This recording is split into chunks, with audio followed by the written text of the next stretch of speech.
अध्यक्ष महोदय, इस देश में असहिष्णुता से उत्पन्न स्थिति पर इस सदन में चर्चा चल रही है और मैं यह कहना चाहूंगा कि जिन भी माननीय सदस्यों ने अपने विचार व्यक्त किए हैं उनसे चाहे किसी की सहमति हो चाहे किसी की असहमति हो, लेकिन मैं सबके विचारों के प्रति अपनी हृदय की गहराइयों से सम्मान की अभिव्यक्ति करता हूं।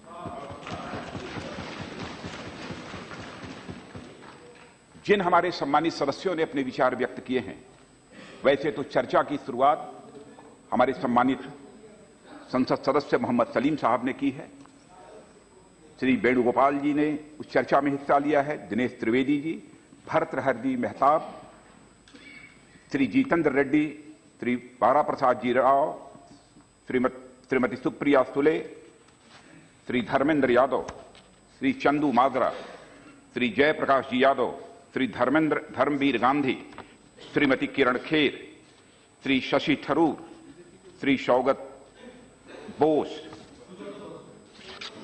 सुब्रतो बोस, श्री राधा श्याम विश्वास, श्री दुष्यंत जी चौटाला, श्री मोहम्मद बशीर साहब, सुश्री अनुप्रिया पटेल, श्री किरण रिज्जू, मोहम्मद ओवैसी, श्री राहुल गांधी, श्री प्रहलाद जी जोशी, श्री कौशलेंद्र कुमार, श्री सीएन जूदेव और सुश्री मीनाक्षी लेखी और श्री प्रेमचंद्रन, श्री कौशलेंद्र कुमार, इन सब सारे सम्मानित सदस्यों ने अपने विचार व्यक्त किए हैं। अध्यक्ष महोदय, मैं ये कहना चाहूंगा कि मैं इनटॉलरेंस के बारे में तो कुछ नहीं कहूंगा, लेकिन मैं टॉलरेंस के बारे में कहना चाहता हूं। टॉलरेंस का जहां तक प्रश्न है अध्यक्ष महोदय, यह एक ऐसा शब्द है जिसका अर्थ होता है सहन करना।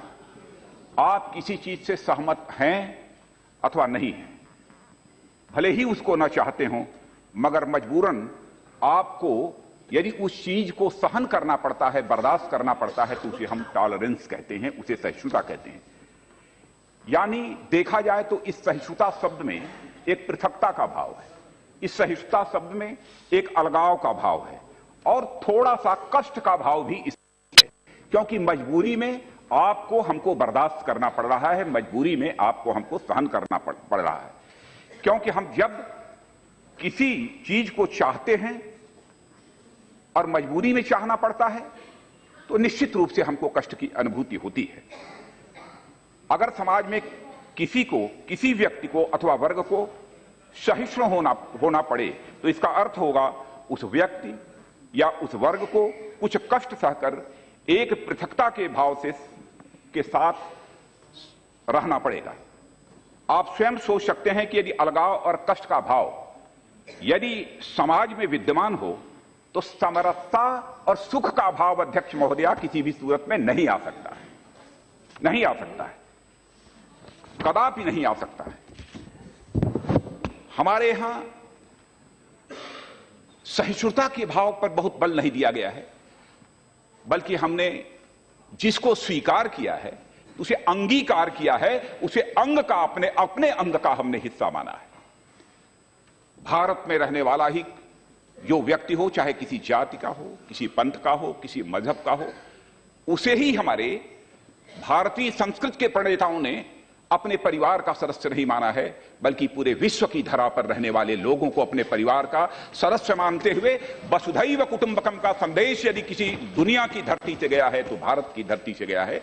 अध्यक्ष महोदय, इस हकीकत को भी हम अच्छी तरह समझते हैं। हम सहिष्णु थे, हम सहिष्णु हैं और हम सहिष्णु रहेंगे। सहिष्णुता हमारी परंपरा में है, हमारी संस्कृति में है। हम मानते हैं कि हमारी इस छाती को दुनिया की कोई ताकत छीन नहीं सकती है।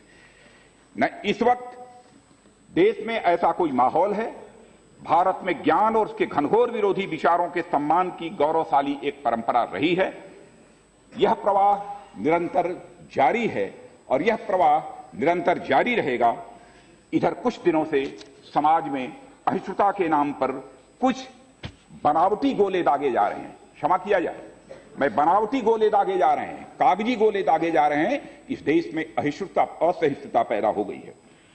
हम किसी के दबाव में सहिष्णु नहीं हैं, यह हमारी परंपरा में है सहिष्णुता, इसलिए हम सहिष्णु हैं अध्यक्ष महोदय। हम किसी के दबाव में सहिष्णु नहीं हैं। और मैं यह अनुरोध करना चाहूंगा अध्यक्ष महोदय, यदि आपकी इजाजत हो, तो एक समाचार पत्र दैनिक भास्कर में कल ही एक समाचार प्रकाशित हुआ है, मैं उसका उल्लेख यहां करना चाहूंगा। इस समाचार पत्र ने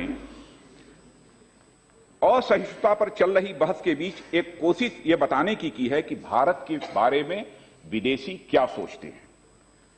तो लिखा है, देश के प्रमुख पर्यटन स्थलों के विजिटर्स बुक को पढ़ा है, जो टीम गई थी अध्ययन करने के लिए, जिसमें विदेशी सैलानियों ने भारत के बारे में अपनी भावनाएं लिखी हैं।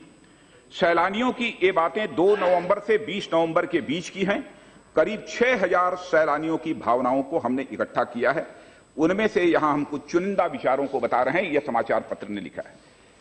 एक मिस्टर पुसेनो अबेलगाजी कजाकिस्तान के हैं, वह लिखते हैं, मैं महात्मा गांधी को जानने के लिए साबरमती आश्रम आया था। पता चला कि भारत के लोग गांधी से प्रभावित हैं।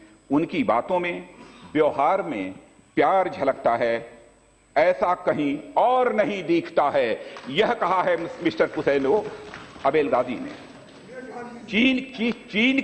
चीन के संघाई से आए एडनील लिखते हैं कि हम लोग भारतीय मुस्लिम संस्कृति और स्थापत्य से आश्चर्यचकित हैं। बिहार के बोधगया के विजिटर्स बुक में कंबोडिया की साराह लिखती हैं कि भारत की धरती पर लोग बहुत मिलनसार हैं। ऐसे कई कोट्स हैं, मैं सारे कोटों का यहां पर मैं उल्लेख नहीं करना चाहता हूं। अध्यक्ष महोदय, इतना ही नहीं, मैं यहां पर यह भी उल्लेख करना चाहूंगा, सऊदी गजट एक समाचार पत्र है। सऊदी गजट में एक कॉलमिस्ट हैं और माने जाने कॉलमिस्ट हैं, जिनका नाम है खलाब अल हरवी। खलाब अल हरवी साहब ने लिखा है कि in India there are more than 100 religions and more than 100 languages, yet the people live in peace and harmony. They have all joined hands to build a strong nation that can produce everything from a swimming needle to the rocket which is preparing to go to Mars. माने एक सीने वाली सुई से लेकर rocket तक बनाते हैं और मार्स पर जाने की तैयारी कर रहे हैं। I must say that I feel a bit jealous because I come from a part of the world which has one religion and one language and yet there is killing everywhere. अपने देश के बारे में उन्होंने लिखा है कि हमारे देश में सभी जगह किलिंग है। No matter how the world speaks about tolerance, India remains the oldest and most important school to teach tolerance and peaceful coexistence, regardless of the religious, social, political and ethnical differences. यह खलाब आता हूं, आऊंगा। अध्यक्ष महोदय, यह तो Saudi gazette में एक विदेशी व्यक्ति ने अब बहुत पहले नहीं लिखा है, अभी मई 2015 के महीने में उस कॉलमिस्ट ने एक समाचार पत्र में इस कॉलम को लिखा है। असहिष्णुता अपने से भिन्न मत रखने वालों को बर्दाश्त करने की क्षमता का न होना है, कि हम लोगों को बर्दाश्त नहीं कर पाते, इसे ही हम असहिष्णुता कहते हैं। लेकिन अध्यक्ष महोदय, मैं कहना चाहूंगा, विषय तो बहुत गंभीर है, लेकिन आरोप लगाने वालों से मैं कहना चाहता हूं, विचार करिए। यह विषय आत्मघाती है और मैं समझता हूं देश के लिए आत्मघाती है। बहुत गंभीर है, लेकिन देश के लिए आत्मघाती है। और मैं अपील करना चाहता हूं कि ऐसे बयानों से हम लोगों को बचना चाहिए। अंतर्राष्ट्रीय जगत में भारत की छवि को धूमिल करने की कोशिश मत कीजिए, मैं यह अपील करना चाहता हूं। यह पूरे विश्व को संदेश देने की कोशिश है कि भारत का वातावरण रहने लायक नहीं है। अध्यक्ष महोदय, हम क्या कर रहे हैं? क्या भारत में हम यह संदेश देना चाहते हैं कि इन्वेस्टमेंट करने के लिए दुनिया के दूसरे देशों से मत आइए।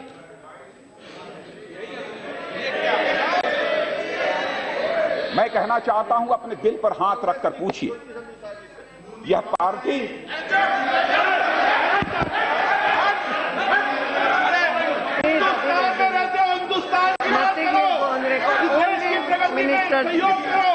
यस, बैठिए बैठिए बैठिए।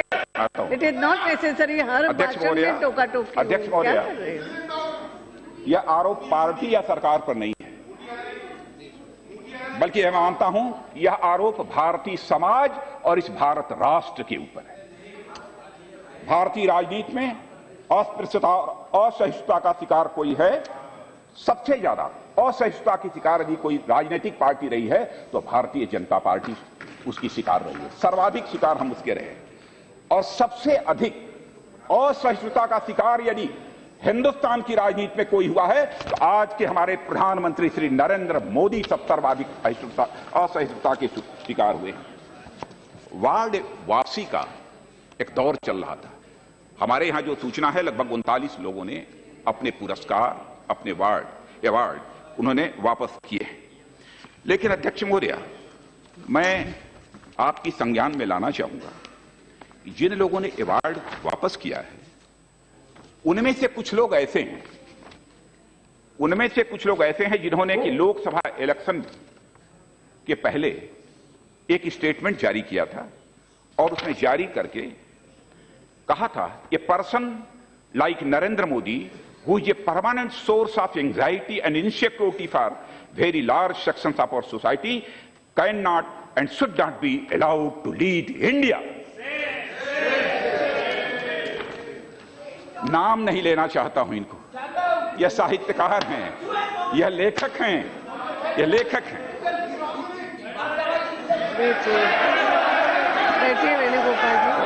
Venugopal ji, please. He has not taken anybody's name। इस स्टेटमेंट में हमारे प्रधानमंत्री को फासिस्ट कहा है, चुनाव के पहले कहा है, और उसके बाद जनमत का आदर करना नहीं जानते। क्या यही सहिष्णुता है अध्यक्ष महोदया? कि जनमत का आदर आज भी ठीक है, लोकसभा इलेक्शन के पहले राजनीतिक कारणों से आपने स्टेटमेंट दे दिया होगा, लेकिन यदि प्रचंड बहुमत यदि प्राप्त हुआ है श्री नरेंद्र मोदी को, तो जनमत का कम से कम आदर तो करना चाहिए। तभी ना लोग कहेंगे कि आप सहिष्णु हैं, नहीं तो आप कहेंगे आप असहिष्णु हैं। ऐसा नहीं करना चाहिए। और अध्यक्ष महोदया, बातें बहुत सारी हैं लेकिन मैं कहना नहीं चाहता। हमने वह दौर भी देखा है कि बहुत सारे लोग, ऐसे लोग और वह ऑर्गेनाइजेशंस हैं जो कि इस समय देश का माहौल खराब करने की वह कोशिश कर रहे हैं। और इमरजेंसी के दौरान भी स्वर्गीय आदरणीय श्रीमती इंदिरा गांधी के घर जाकर इमरजेंसी इंपोज होने के बाद बधाई दी थी कुछ ऐसे लोग भी। और आज वो हमको सहिष्णुता का पाठ पढ़ा रहे हैं। सहिष्णुता का मतलब होता है अध्यक्ष महोदया, हर वो अधिकार जो आप अपने लिए पाना चाहते हैं वो दूसरों को भी मिले, इसे ही सहिष्णुता कहते हैं। अगर देश में आज तक सिर्फ एक खास विचारधारा की सुनी गई है तो अब वे दूसरों की भी तो सुने, तभी ना मानेंगे कि वह सहिष्णुता है। दूसरों की भी तो सुने। इस देश का चप्पा चप्पा अध्यक्ष महोदया विविधताओं से भरा हुआ है। विविधताएं जो साथ साथ जन्म भी लेती हैं, साथ साथ जीती भी हैं, और ऐसा उदाहरण समूचे विश्व में और कहीं ढूंढने को नहीं मिलेगा जैसा कि भारत में मिलेगा। मैं मानता हूं चीजें आ चुकी हैं, लेकिन यदि मैं नहीं कहूंगा तो मेरी बात अधूरी रह जाएगी। मैं मानता हूं इस देश में बड़ी असहिष्णुता की 3 घटनाएं हुई हैं अध्यक्ष महोदय। पहली बार जब देश का बंटवारा हुआ, भले ही किसी ने मजहबी आधार पर देश के विभाजन की मांग की हो, भारत और हिंदू और मुसलमान के नाम पर बंट गया हो, लेकिन हमारी विचारधारा के लोग यह नहीं चाहते थे कि मजहब के आधार पर, धर्म के आधार पर इस देश का बंटवारा होना चाहिए। हम भारत को एक चाहते थे, हम भारत को अखंड चाहते थे। तो पहली बात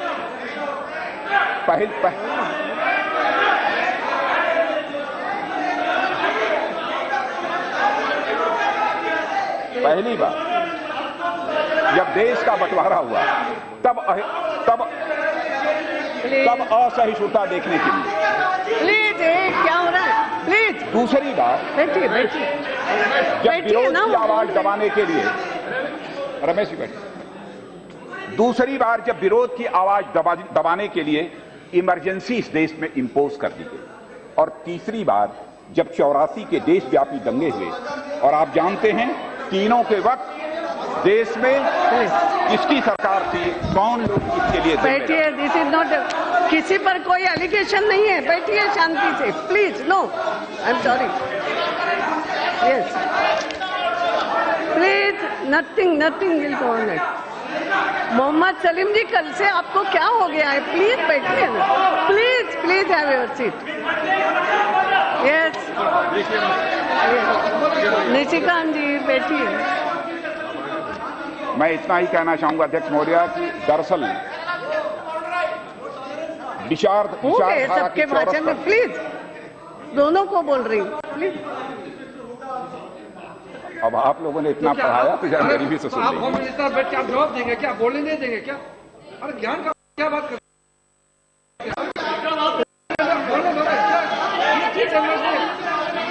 अध्यक्ष महोदय, दरअसल विचारधारा से बात खाने वाली ये जमात असहिष्णुता का बनावटी माहौल बनाकर सरकार को बदनाम कर रही है। हमें अफसोस है कि असहिष्णुता के नाम पर इस वक्त बेमतलब वितंडावाद खड़ा करने की कोशिश की जा रही है। और मैं उनसे यह पूछना चाहता हूं, ये लोग तब कहां थे जब कश्मीर का अमर साहित्य चल रहा था? कहां थे उस समय? लाइब्रेरियां आपके हवाले की जा रही थी, उस समय कहां थे? लाखों कश्मीरी पंडित अपनी जन्मभूमि से भगा दिए गए, उस समय कहां थे? 1984 में हजारों बेकसूर सिख सड़कों पर जला दिए गए, तब कहां थे ये लोग? और इनमें से 2300 तो केवल भारत की राजधानी दिल्ली में ही आग के हवाले कर दिए गए, उनकी हत्या कर दी गई। 131 गुरुद्वारे नष्ट कर दिए गए। भागलपुर, नेल्ली, मेरठ, हाशिमपुरा और मलियाना में बेकसूरों का कत्लेआम हुआ। जब लेखिका तस्लीमा नफरीन पर कलकत्ता में हमला हुआ, उन्हें कलकत्ता से किस राजनीतिक पार्टी के लोगों ने खदेड़ा था? मैं यह जानना चाहता हूं, बताइए किस राजनीतिक पार्टी ने खदेड़ा था? जब एक जयप्रकाश जी की आवाज को दबाने के लिए इमरजेंसी थोपी गई, प्रेस की आजादी का गला घोंटा गया, क्या वे लोग सहिष्णु हैं अध्यक्ष महोदय?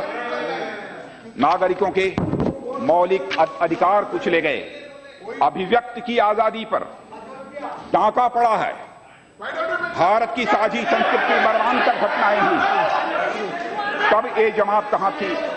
क्यों चुप थी? इनकी संवेदनशीलता के तार तब क्यों नहीं बजे अध्यक्ष महोदय? यह मैं इनसे जानना चाहता हूं।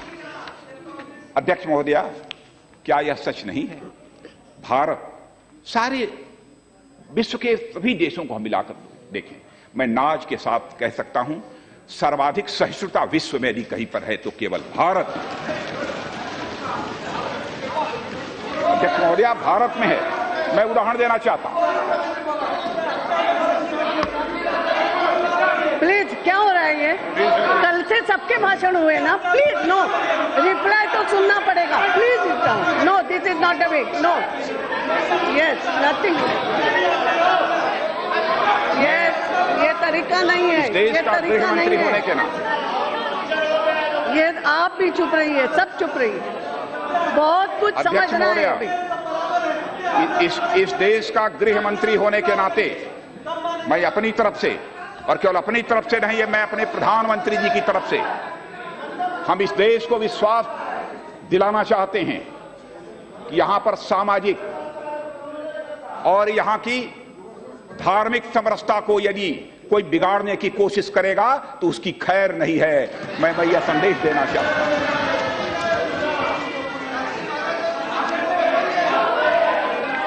देशों को देखिए, विश्व के सऊदी अरब, मिस्र, पाकिस्तान जैसे मुल्क सुन्नी प्रधान हैं, वहां शियाओं और अहमदियों की हालत दोयम दर्जे के नागरिकों से बदतर हो गई है। उसी तरह इराक, ईरान, बहरीन जैसे शिया बहुल मुल्कों में ऐसा ही संघर्ष सुन्नियों के साथ हो रहा है। यहां तक कि सुन्नियों के भीतर भी अरबों और कुर्दों के बीच भीषण टकराव होते ही रहते हैं। लेकिन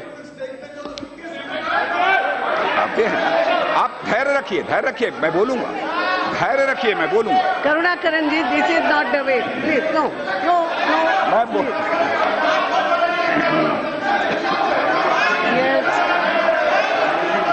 अध्यक्ष महोदय, उधर शियाओं की आबादी पर वहां भी आत्मघाती दस्तों के हमले भी रोज की बात हो गई।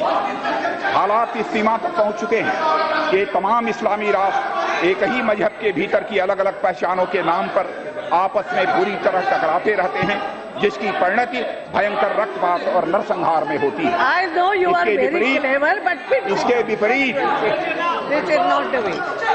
No. आपने तो सभी no please Mohammad Salim, this is not the way, this is not the way, no I am sorry. इसके विपरीत क्या है कम्युनिस्ट वाले सहिष्णुता के बारे में बोलिए। No tolerance, no please, no tolerance. Mohammad Salim don't have any tolerance. Mohammad Salim please, no. अध्यक्ष महोदय, इसके विपरीत भारत में इस्लाम हो, चाहे क्रिश्चियनिटी हो, चाहे कुछ भी हो, अपनी तमाम शाखाओं के साथ मुक्त हवा में फलता फूलता आ रहा है। यहाँ सूफी इस्लाम भी सलामत है तो अहले सुन्नत भी आबाद है, देवबंदी है तो वहाबी भी, बरेलवी है तो सलाफी भी है। अध्यक्ष महोदय, देवबंदियों और बरेलियों के मतभेद जगजाहिर हैं, मगर दोनों ही पूरी और एहतराम के साथ अपनी अपनी मिन्नतों को अंजाम देने का काम कर रहे हैं, और कहीं पर अंजाम देने का काम कर रहे हैं तो भारत में ही वह अंजाम देने का काम कर रहे हैं। अध्यक्ष महोदय,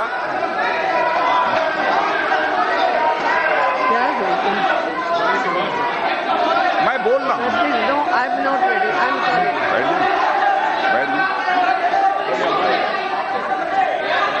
क्या हो रहा है सब लोग? हाँ, जाना चाहते हो क्या? Want to go? What is this? Want to go? Want to go? Then please listen. Reply तो सुनना पड़ता है ना। बैठिए, ये पद्धति ठीक नहीं है, ये पद्धति ठीक नहीं है मोहम्मद सलीम जी, प्रजातंत्र में ठीक नहीं है। No, I am sorry. आपने चर्चा शुरू की है, आपको रिप्लाई सुनना पड़ेगा। You have demanded, I am sorry, आपने डिमांड की है चर्चा। You will have to listen. No, Leader. No, this is not. Yes, he can say something. Yes, खड़गे जी, he is yielding to खड़गे जी. Sir, Yes.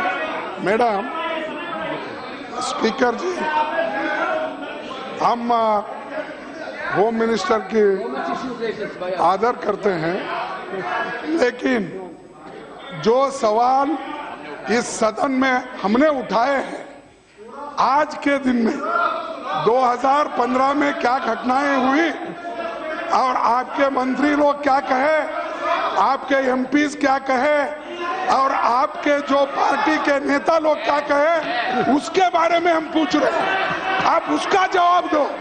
आप Saudi Arabia जा रहे हैं, आप उधर अमेरिका जा रहे हैं, लेकिन हिंदुस्तान में नहीं आ रहे हैं। भारत देश में आओ।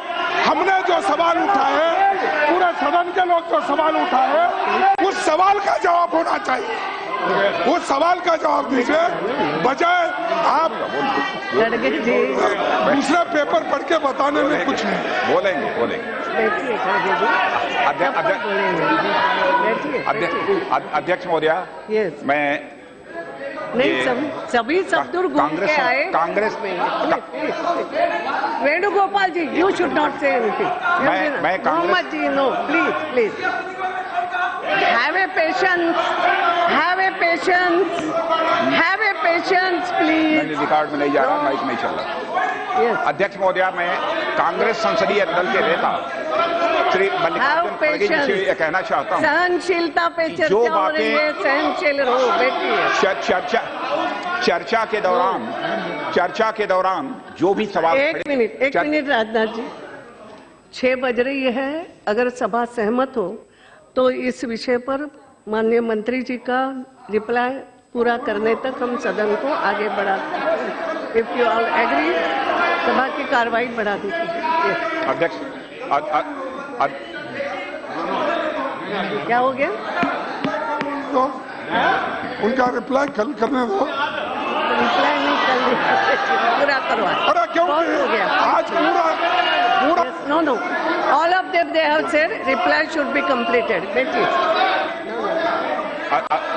रोज रोज आपको भी चिल्लाना नहीं पड़ेगा, बैठिए। अध्यक्ष, मैं पूरे सदन से मैं yes Saugata Roy ji, what is it? मैं एक ही सवाल आपसे पूछने, आप तो हिंदुस्तान के नियम सवाल नहीं आप चिंता रुको, बैठे। यस बोलिए। मुझे ये पूछना है हाँ कि वो पूरा मुस्लिम दुनिया में कहाँ शिया सुन्नी का, कहाँ शिया अहमदिया का झगड़ा, वो उसके बारे में बता रहे। सऊदी अरब में क्या हुआ, बहरीन में क्या हुआ और सारा दुनिया में क्या हुआ बताए, लेकिन हिंदुस्तान में जनरल वीके सिंह क्यों दलितों के खिलाफ बयान देते हैं, इसके बारे में नहीं बता रहे। अभी रिप्लाई पूरा नहीं हुआ ना। बैठिए, यस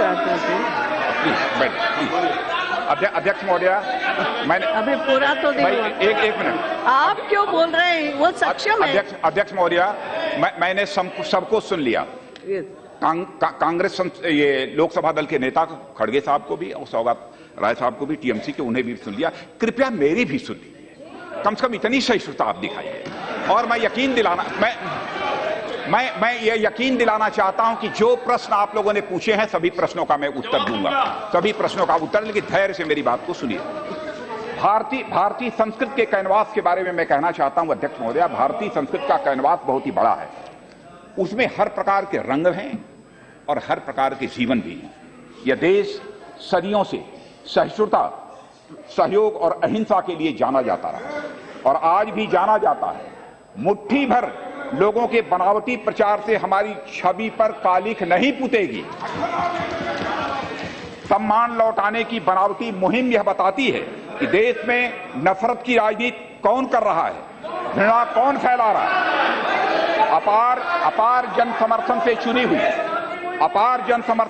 हुई सरकार के खिलाफ नफरत कौन लोग फैला रहे हैं। हमें पहले इस असहिष्णुता से मुक्ति पानी होगी अध्यक्ष महोदया। इंटॉलरेंस भारत की परंपरा में अध्यक्ष महोदया कहीं नहीं है। समाज में असहिष्णुता यदि बढ़ी है जब हम मूल भारतीय विचारों को छोड़कर ऐसे विचारों को अपने जीवन का आदर्श बना लेते हैं जो कहते हैं survival for the existence. That is very bad, अस्तित्व के लिए वेरी बैड। सर्वाइवल चर्चा उठाना और चले जाना इज वेरी बैड। तो कट थ्रोट कंपटीशन, ऐसे लोग असहिष्णुता को बढ़ावा देते हैं।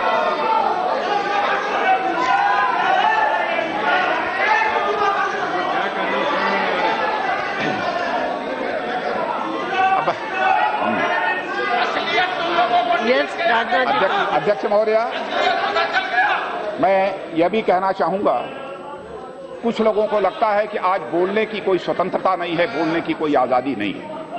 याद दिलाना चाहता हूं, ध्यान से सुनिए खड़गे साहब, याद दिलाना चाहता हूं कि अभी पिछले महीने मुस्लिम पर्सनल लॉ बोर्ड से जुड़े एक विद्वान अब्दुल रहीम कुरैशी ने अपने किताब में यहां तक कह दिया कि भगवान राम पाकिस्तान में पैदा हुए थे। मेरी बात सुनिएगा, आप जल्दी आक्रोशित मत होइए।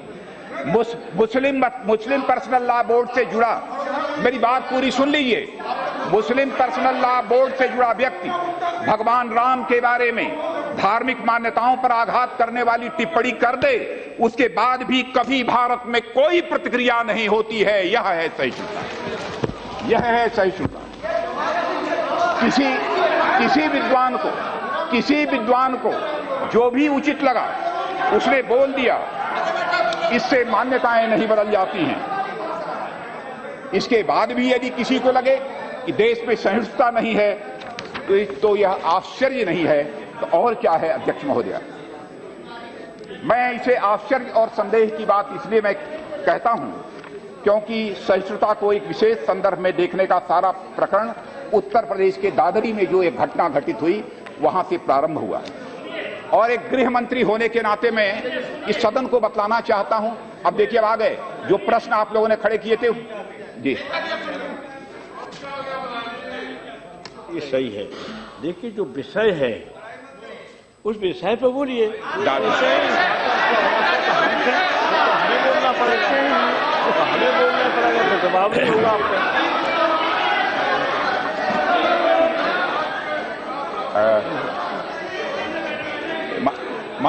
माननीय सदस्य मुलायम सिंह जी ने जो कहा विषय पर बोलिए, तो मैं विषय से असहिष्णुता ही विषय है, उसी पर मैं बोल रहा हूं। क्या मैंने कर दिया दादरी पर बोल रहा हूं।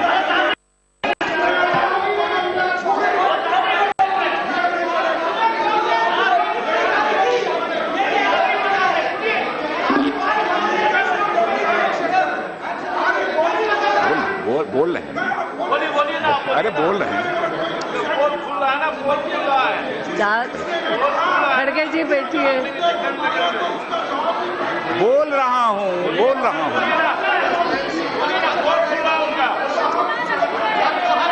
खड़गे जी परेशान मत होइए, अब आहत मत होइए, मैं बोल रहा हूं, सुनिए।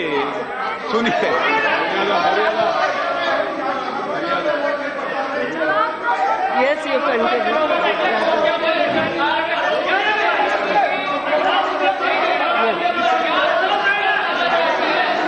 मैं दादरी की घटना के बारे में बोलना चाहता हूं। मैं दादरी की घटना के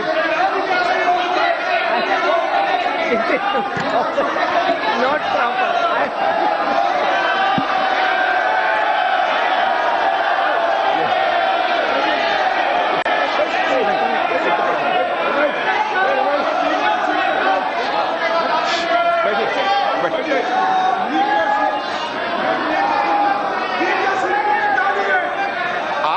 वही मैं बोलने मैं बीके सिंह पर तो बोलूंगा, दादरी पर भी बोलूंगा, हर चीज पर मैं बोलूंगा। आप सुनने को तैयार नहीं, आप असहिष्णु हो गए हैं, इंटॉलरेंट।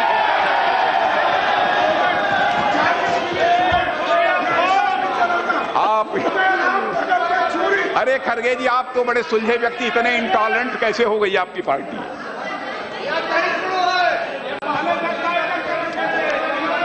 देखिए, सहिष्णु लोग बैठे हैं। मैं दादरी की घटना से मैं शुरू कर रहा हूं। अध्यक्ष महोदय, दादरी घटना की जो ही जानकारी प्राप्त हुई, तुरंत मैंने गृह मंत्रालय से एक एडवाइजरी जारी की। उत्तर प्रदेश सरकार को जैसी एक परंपरा है, एक एडवाइजरी भी जारी की और साथ ही साथ मैंने उसमें उनसे उस संबंध में एक रिपोर्ट भी मांगी थी। उत्तर प्रदेश सरकार ने जो उत्तर दिया है, उसमें कहीं सांप्रदायिकता का जिक्र नहीं है। जो मैं है सब ऑन रिकॉर्ड, उसमें कहीं सांप्रदायिकता का जिक्र नहीं है, गौमांस का कोई जिक्र उसमें नहीं है, यहां तक कि सुनियोजित हत्या का भी कोई स्पष्ट उसमें उल्लेख नहीं है जो रिपोर्ट आई है। मैं तो जो बोलूंगा वह राज्य के द्वारा उपलब्ध जो तथ्य कराए जाएंगे उन्हीं तथ्यों को ही मैं बोलूंगा और उन्हीं तथ्यों को मैं यहां प्रस्तुत कर रहा हूं। यह तथ्य तो यह था, उत्तर प्रदेश सरकार की अपनी प्रारंभिक जांच कोई संभवतः, जहां तक मैं समझ पाया हूं, किसी निश्चित नतीजे पर नहीं पहुंच पाई। केंद्र को या सीबीआई को संस्तुत करने की आवश्यकता उत्तर प्रदेश सरकार ने नहीं समझी और मैं तैयार बैठा था कि यदि उत्तर प्रदेश सरकार दादरी कांड की सीबीआई जांच करने के लिए अपनी रिकमेंडेशन भेजे तो तुरंत केंद्र सरकार उसकी सीबीआई जांच कराने के लिए तैयार, ताकि दूध का दूध और पानी का पानी हो जाए। हां, उत्तर प्रदेश के एक वरिष्ठ मंत्री उस चीज को जिसे उनकी सरकार स्वयं सांप्रदायिक नहीं तय कर पा रही हो, सांप्रदायिकता के आधार पर ही यूनाइटेड नेशन ले जाने की बात करने लगे, यूनाइटेड नेशन ले जाने की बात करने लगे। यह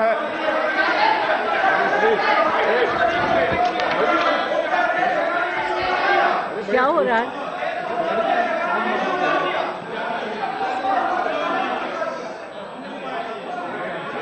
एक स्टेटमेंट आया था आपके मंत्री जी का कि हम इसको यूनाइटेड नेशंस ले जाएंगे। मंत्री जी का स्टेटमेंट था।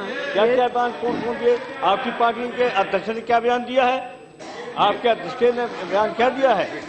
अध्यक्ष का बयान ऐसा है कि हम नहीं बोल रहे हैं, उसको जेल में डालना था, रास्ता लगाना था। आपका अध्यक्ष किस तरह का बोला है? तो ये क्या तरीका है? अपने अध्यक्ष को कंट्रोल कीजिए। पूरी मदद करने को तैयार है, जो भी कहेंगे पूरी मदद करेंगे। चाहता हूँ मुलायम सिंह, यदि आप चाहें तो पूरे मामले की सीबीआई जांच कराने को भी हम लोग तैयार हैं, हमारी सरकार तैयार है। मंत्री जी बोलना नहीं चाहता हूँ, हम ज्यादा करोगे, हम तीनों नाम यहाँ रखेंगे और कराइए जांच, हम कराएंगे। कहेंगे पक्षपात की हमारी पार्टी के साथ हिंदुत्वकांड किया, आपके तीनों को नहीं किया। अध्यक्ष महोदय, ये प्लीज ये जो नरेंद्र दाभोलकर कांड की काफी यहां पर चर्चा हुई है, मैं इस संबंध में कहना चाहूंगा कि हत्या पुणे में 20 अगस्त 2013 को हुई थी। इस केस की जांच सीबीआई कर रही है। मैंने हम लोगों के कार्यकाल में घटना नहीं घटित हुई थी। 2013 अगस्त 2013 को यह घटना घटित हुई थी। मैं श्री गोविंद पंसारे के बारे में कहना चाहूंगा। कोल्हापुर में 16/2/2015 को इन पर हमला हुआ था एवं 20 फरवरी को अपनी इंजरीज की वजह से इनका निधन हो गया था। महाराष्ट्र सीआईडी की एसआईटी स्पेशल इन्वेस्टिगेशन टीम ने शक के आधार पर सनातन संस्था के समीर विष्णु गायकवाड़ को 16 सितंबर 2015 को इस मामले में गिरफ्तार किया है। माने हमारी सरकार चुप नहीं बैठी है, बल्कि गिरफ्तार किया है। जहां तक कलबुर्गी का प्रश्न है, इससे कि इनकी हत्या 30 अगस्त 2015 को धारवाड़ कर्नाटक में कर दी गई थी। इस मामले की जांच स्टेट सीआईडी कर रही है और मैं समझता हूं कि सचमुच कर्नाटक सरकार भी चाहती है कि इसकी जांच किसी केंद्रीय एजेंसी के द्वारा होनी चाहिए। तो यदि वहां के राज्य सरकार की यदि संस्तुति आती है तो मैं यकीन दिलाता हूं कि मैं इसके लिए सीबीआई जांच के लिए अपनी संस्तुति में भेजूंगा। सनातन संस्था को टेररिस्ट ऑर्गेनाइजेशन डिक्लेयर करने के लिए बॉम्बे हाईकोर्ट में पीआईएल नंबर 141 2011 में दाखिल की गई है और मैं 2013 में संभवतः जो सरकार थी उसने यह एक एफिडेविट फाइल की है कोर्ट में कि ऐसे कोई खास ऐसे तथ्य नहीं है ताकि इनको एक टेररिस्ट ऑर्गेनाइजेशन के रूप में डिक्लेयर किया जा सके। मैं ये तथ्यों की जानकारी दे रहा हूं। हाई कोर्ट ऑफ बॉम्बे में एमएचए ने 12 अप्रैल 2013 को अपने एफिडेविट में यह कहा है कि भारत सरकार इस निष्कर्ष पर पहुंची है, 2013 में इस निष्कर्ष पर पहुंची है कि महाराष्ट्र सरकार द्वारा उपलब्ध कराए गए इंफॉर्मेशन सनातन संस्था को अनलॉफुल ऑर्गेनाइजेशन डिक्लेयर करने के लिए पर्याप्त नहीं है, यह उन्होंने कहा है। अब मैं आता हूं दादरी कांड में जो अखलाक की जो हत्या हुई है, ये उस संबंध में अखलाक के भाई या ये बेटे हैं मिस्टर सरताज, मैं सरताज स्वर्गीय अखलाक अहमद, पता ग्राम व पोस्ट बिसाहड़ा, तहसील दादरी, गौतम बुद्ध नगर, आपका तहे दिल से आभार व्यक्त करता हूं। ये हमको नहीं लिखा है, ये कैलाश हॉस्पिटल जो इसमें भारत के सरकार में संस्कृति मंत्री हैं डॉक्टर महेश शर्मा का हॉस्पिटल है, उनके प्रबंधक को लिखा है इन्होंने। आप और आपका समस्त स्टाफ, खासतौर से डॉक्टर वरुण भार्गव और डॉक्टर विजय मंजू ने जिस तत्परता, निष्ठा और ईमानदारी से मेरे भाई दानिश खान का ऑपरेशन और इलाज किया, इस ऑपरेशन में मेरे अस्पताल में उपलब्ध उच्चतम तकनीकी उपकरणों का भी भरपूर योगदान रहा। इसके लिए मैं आपका और आपके समस्त डॉक्टरों, नर्सों व गार्ड का तहे दिल से शुक्रिया अदा करता हूं। सभी को सामूहिक प्रयास से मेरे भाई को एक नया जीवन दान मिला है, जिसके लिए मैं हमेशा कैलाश हॉस्पिटल का ऋणी रहूंगा, उन्होंने स्वयं लिखा है। जहां तक बीके सिंह जी अथवा कुछ बयानों का संबंध है, और यह कहा जाता है कि प्रधानमंत्री जी क्यों नहीं बोलते, प्रधानमंत्री जी क्यों चुप्पी साधे रहते हैं, मैं अध्यक्ष महोदय जानना चाहता हूं, यह पूछने वाले लोगों से मैं जानना चाहता हूं, क्या जब कभी भी कोई घटना इसके पहले हुई है तो बराबर इस देश के प्रधानमंत्री ने कोई प्रतिक्रिया दी है? प्रधानमंत्री ने मुझे गृह मंत्री की जिम्मेदारी दी है, मुझे गृह मंत्री की जिम्मेदारी दी है। आंतरिक सुरक्षा की जिम्मेदारी यदि किसी मंत्रालय की यदि होती है तो गृह मंत्रालय की होती है। जब कभी वारदात होती है या ऐसी कोई घटना यदि होती है जिससे कि सांप्रदायिक सौहार्द अथवा सामाजिक समरसता के ऊपर आंच आती है, तो अध्यक्ष महोदय मैं स्वयं बोलता हूं और उस संबंध में जो भी आवश्यक होता है वह आवश्यक कार्रवाई भी अपने गृह मंत्रालय की तरफ से करता हूं। और जहां तक कुछ अपने नेताओं के स्टेटमेंट का प्रश्न है, मैं समझता हूं कि दिल्ली में ही नहीं, हिंदुस्तान के अधिकांश समाचार पत्रों के फ्रंट पेज की उस समय मेन न्यूज यदि कोई थी तो जो मैंने स्टेटमेंट दिया था, इन स्टेटमेंट जो कुछ लोगों के जो वक्तव्य आ गए थे उसके संबंध में कि हमको स्टेटमेंट संभल कर देना चाहिए, सोच समझकर हमको बोलना चाहिए, और यदि कोई यह कहता है कि हमारे स्टेटमेंट का गलत इंटरप्रिटेशन दिया जा रहा है तो मैं समझता हूं कि स्टेटमेंट देते समय यह सावधानी बरती जानी चाहिए ताकि उसका गलत इंटरप्रिटेशन करने की गुंजाइश शेष न बचे। यह मैंने दो टूक शब्दों में अपनी तरफ से कहा है। अब हमारा प्रतिपक्ष क्या चाहता है, क्या करें हम? जहां तक बीके सिंह जी का प्रश्न है, बीके सिंह जी से स्वयं हमारी बात हुई, बीके सिंह जी ने प्रेस में जाकर कहा कि हमारे स्टेटमेंट को तोड़ मरोड़ कर प्रस्तुत किया गया है, उन्होंने अपना क्लैरिफिकेशन दे दिया।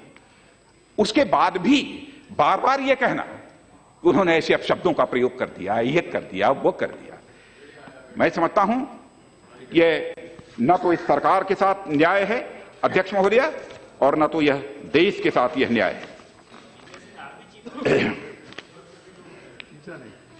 एक घटना का और उल्लेख यहां पर मैं करना चाहूंगा अध्यक्ष महोदय। जिस कालखंड में केवल कुछ साल पहले केरल के एक प्रोफेसर टी.एस. जोसेफ का हाथ काट दिया जाए, इस आरोप में कि उन्होंने किसी मजहब के बारे में आपत्तिजनक प्रश्न पूछा था, परंतु कुछ ऐसे साहित्यकार जो अपनी पुस्तकों में यह लिखें कि मूर्तियों पर, अब आगे नहीं पढ़ूंगा, मैं उस शब्द का प्रयोग नहीं करना चाहता, और मैं समझता हूं उसका कोई खंडन न करे, मैं उस शब्द का यहां प्रयोग नहीं करना चाहता हूं क्या लिखा है, इतना ही कहना चाहता हूं। यह कबीर का देश है, आलोचना सुनने की सहिष्णुता क्या थी यह हमारी पुरानी परंपरा से हमें सीखनी चाहिए। संत कबीर का उदाहरण है कि उन्होंने यदि हिंदुओं की मान्यता पर कटाक्ष किया तो मुस्लिम समाज की भी मान्यता पर उन्होंने कटाक्ष किया है। पाहन पूजे हर मिले तो मैं पूजूं पहाड़, ताते ए चाकी भली पीस खाए संसार। तो वहीं उन्होंने मुस्लिम समाज के लिए भी कहा है, काकर पाथर जोड़ के मस्जिद दई बनाए, ता चढ़ी मुल्ला बाक दे का बहिरा भयो खुदाए। और अंत में कबीर ने कहा, हिंदू मुए राम कहे मुसलमान खुदाए, कह कबीर एक जीवता दुई में कदे न जाए।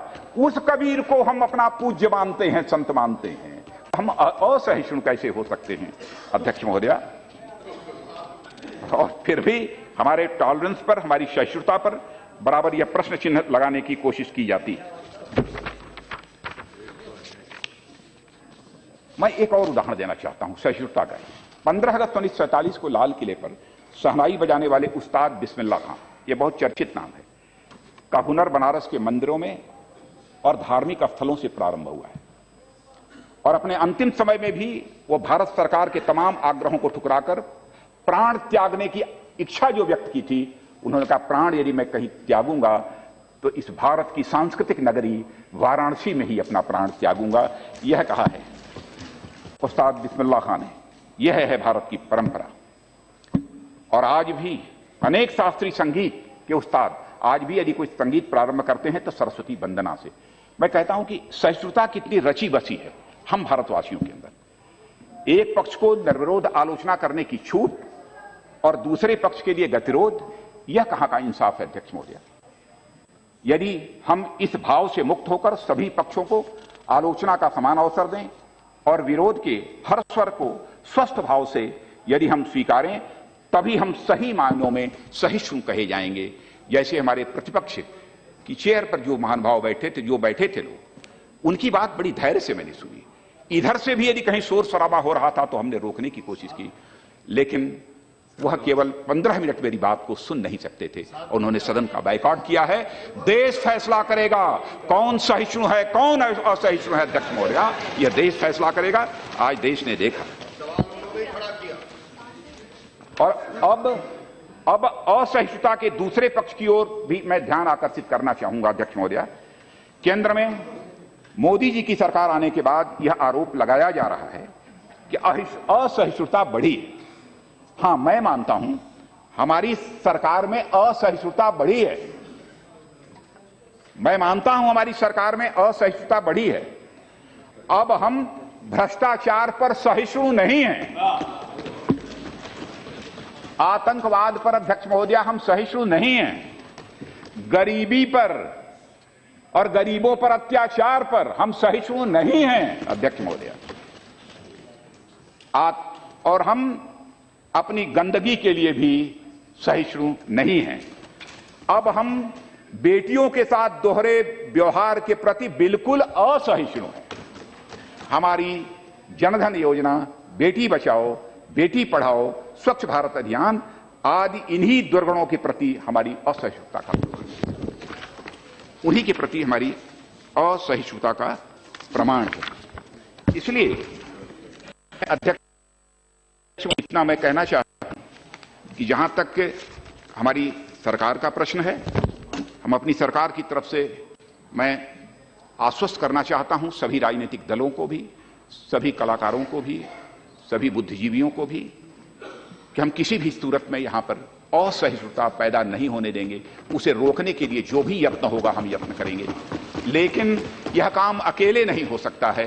सभी का सहयोग चाहिए, इस सदन के उस सदन के सभी सदस्यों का सहयोग चाहिए, समस्त देशवासियों का सहयोग चाहिए।